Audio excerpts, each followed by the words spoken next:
are now listening to the IELTS podcast. Learn from tutors and ex-examiners who are masters of IELTS preparation. Your host, Ben Worthington.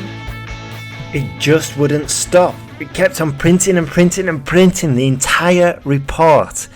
It was about 1,000 pages long. And this was my first week working in this office, and I pretty much already hated it. The other office worker looked at me and asked me if it was me who had sent it to print, and I said yes.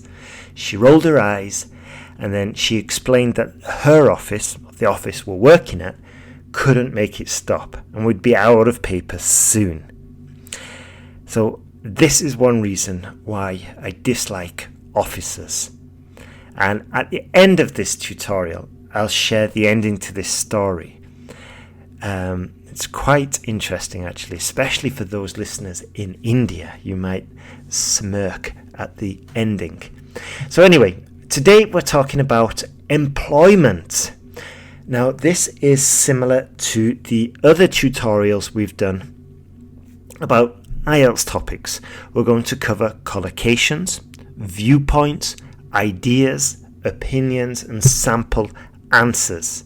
We're also going to dissect one or two answers, and I'm going to share with you and help you develop your own anecdotes and your own opinions. So again, I'm going to start off with asking you just a series of questions. And the goal here is just to get it straight in your own mind.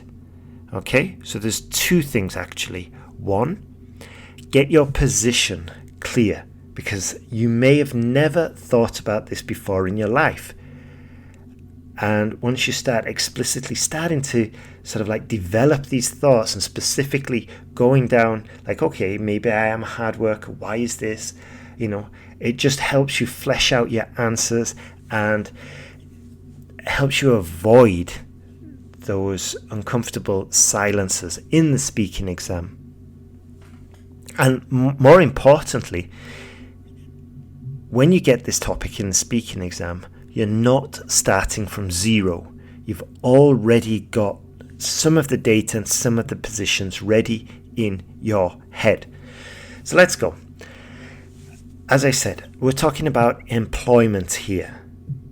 So, employment. What kind of worker are you?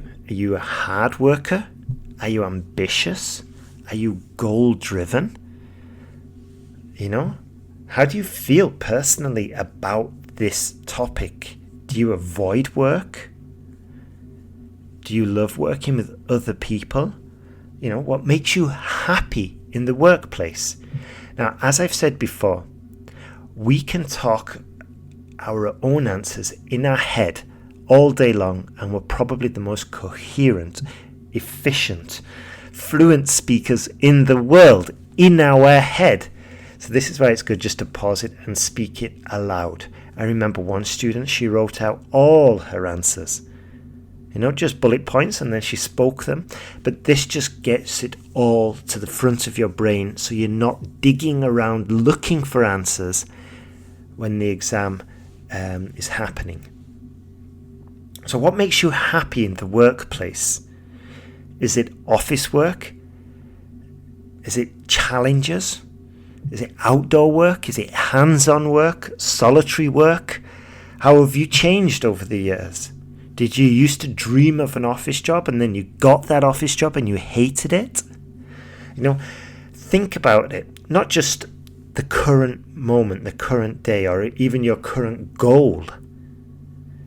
Think about what you wanted when you were younger. Did you used to want to be a nurse, a doctor, a fireman?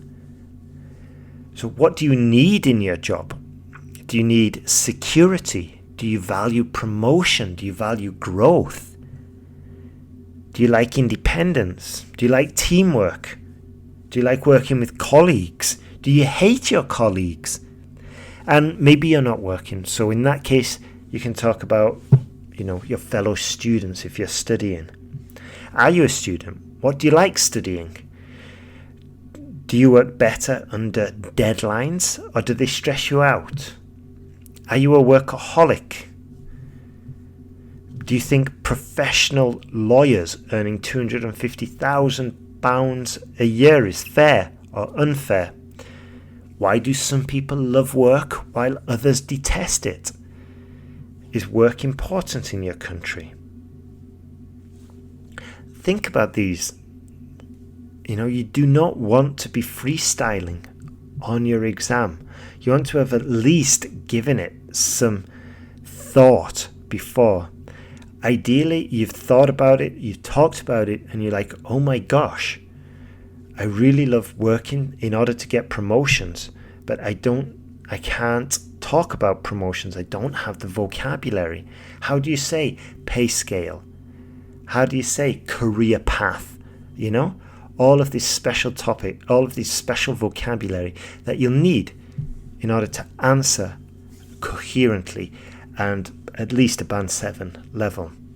So how do you feel personally about this topic of employment? Okay, here are my answers.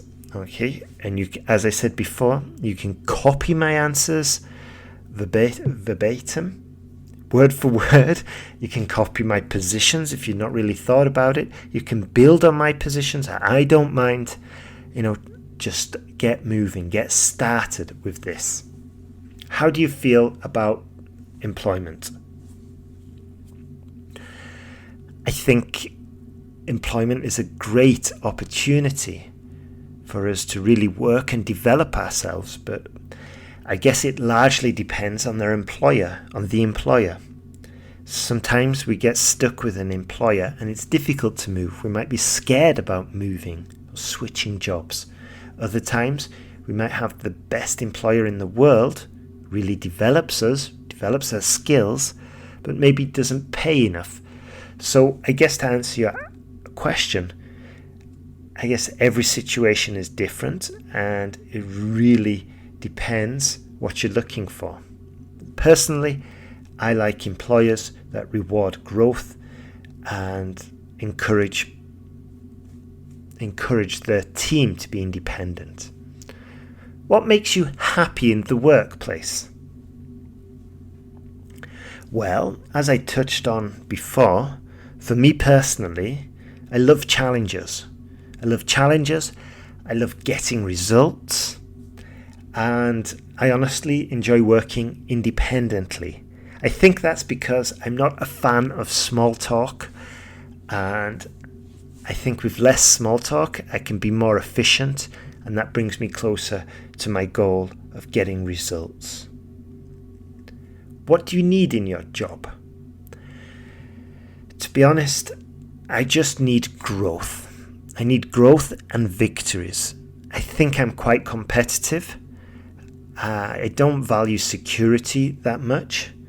I think that's largely because of the country I come from, maybe, where there are safety nets in place, so I don't have to consider the price of failure as much as maybe somebody who comes from a country where there are no safety nets in place. And as I said, I'm not a big fan of teamwork, and I'm not a big fan of small talk and general chit chat with colleagues. I just prefer to get stuff done. Are you a student? What do you like studying? I'm not a student at the moment. I used to be a student in Manchester, and I really enjoyed it. And to be honest, I would love to go back to my student days, but nowadays I have a family and a family to support, more specifically. And while I'm a student, I couldn't earn money. I couldn't earn as much money as if I was working full-time. So although I enjoyed it, I don't think I can go back anytime soon. Do you work better under deadlines, or do they stress you out? Well, I remember at university, I wasn't so stressed regarding deadlines. I honestly didn't see it being so important because I realized that it was only the third year that counted towards the final grade. So I was kind of relaxed. But in the third year, I got my act together and I started getting my work in more on time and more punctually. Are you a workaholic? I think yes. But I'm always very clear on how I word it to myself and to other people. I never say I have to work on Saturday, because in reality, I don't have to. We've always got a choice, I personally believe. So I say I want to work on Saturday. And to me, that makes a big difference. But to answer the question, am I a workaholic? Perhaps I work more than other people, but it's because I enjoy what I do.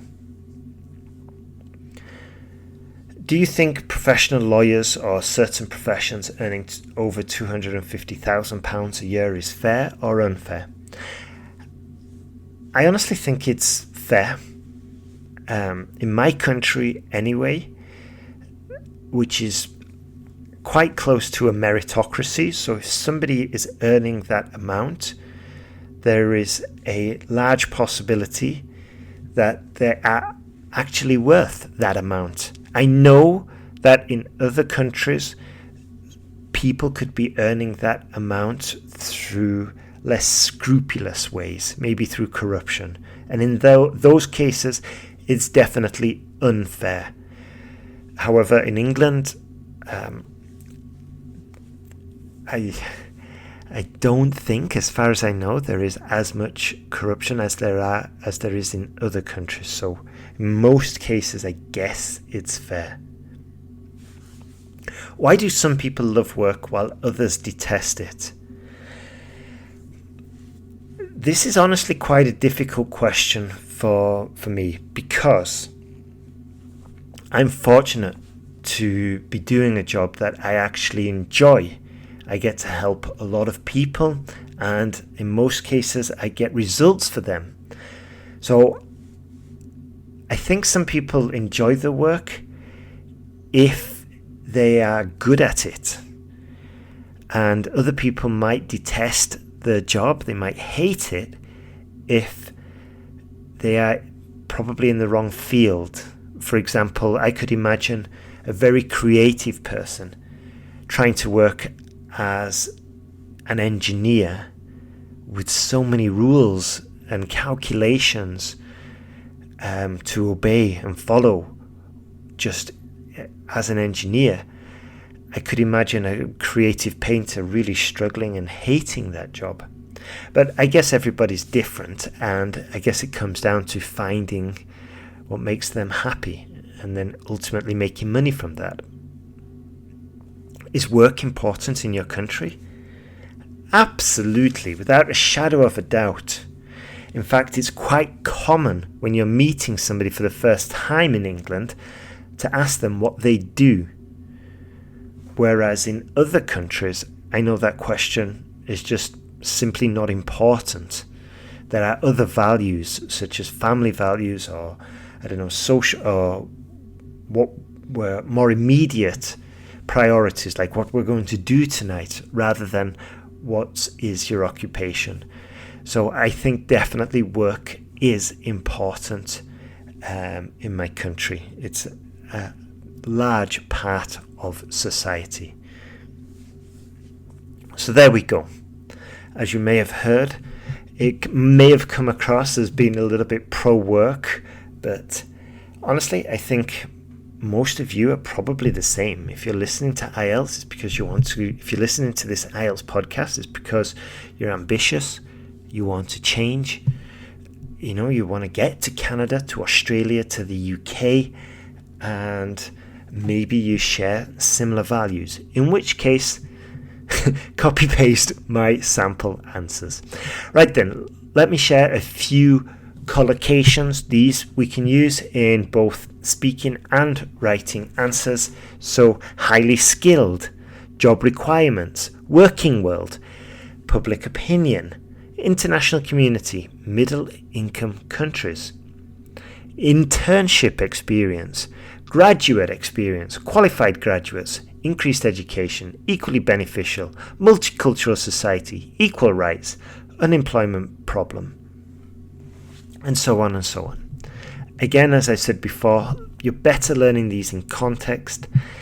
If you are struggling with this IELTS exam and you need to pass as ASAP as possible, as one student once emailed me, and if you need to pass pretty quickly, then I strongly suggest you go to IELTSPodcast.com.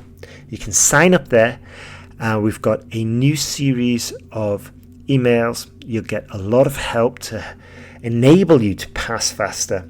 These emails are mainly based on the writing. They're all about tutorials on how to use your essay checker. This is the free essay checker where you can get feedback on your essays and an estimated band score. And when you upgrade to the premium version, you get more detailed feedback and you get to improve faster. And it's like $12 a month. So you just need to submit 2 essays and you've already got your money back compared to sending them to a tutor. And also, you need this because you're going to get your feedback much faster, which is very important if you are serious about passing IELTS quickly. Now, one final thing. When you sign up for the premium essay checker, you get an insane opportunity to get all of our courses. This is the sentence guide, the speaking confidence course. You can get all of them for a ridiculously low price, for a very special offer that's going to save you over $400. But the reason why we don't put this on the site is because it's only available at the moment for those who upgrade their essay checker subscription. And in this special offer, we include the Speaking Confidence course, which is worth about $60. You're going to get it for free. Now, in the Speaking Confidence course, we give you frameworks for your answers. We give you systems to follow to make sure you're answering the correct question in the grammatically correct tense. And using this system just gives you a few extra seconds before you really develop your answer. Then when you're developing your answer, you plug in one of the frameworks that we share with you in the course. Very straightforward, extremely effective, insanely powerful, and it's just, one of the fastest ways to boost your score, especially if you're struggling and you're stuck at around 6.5. Now, one final thing before we wrap this up. The office printer that I set off printing that would not stop for about 500 or 1,000 pages. The reason why I said the Indian listeners might be smirking about this is because this was an office back in Spain, and for some reason, well, not for some reason, obviously, because it was more efficient, more effective, but all their IT operations were based in India. So for us to switch off our printer in Valencia, in Spain, we had to ring the office in, I think it was Bangalore, I can't remember exactly. I had to ring them and ask them to shut off our printer before we ran out of paper. Looking back, it's absolutely ridiculous, but it definitely triggered my dislike for working in offices. And now look at me nowadays. I rent a co-working office, but there I can pick and choose who I speak to. I'm not forced to speak to everybody in there out of general politeness. And if something won't stop printing, I don't have to pick up the phone and talk with some guy or girl on the other side of the world. It's much easier nowadays. So, as I said, if you want to pass very quickly, have a look at IELTSPodcast.com. On the top of the page, there's a big banner there. Sign up and you'll get a special offer. Once you sign up to the premium essay checker, you'll get a special offer to get all of our courses at a ridiculously special offer, and we don't know when that offer is going to go, so I definitely make the most of that. Have a great day and good luck with your IELTS preparation.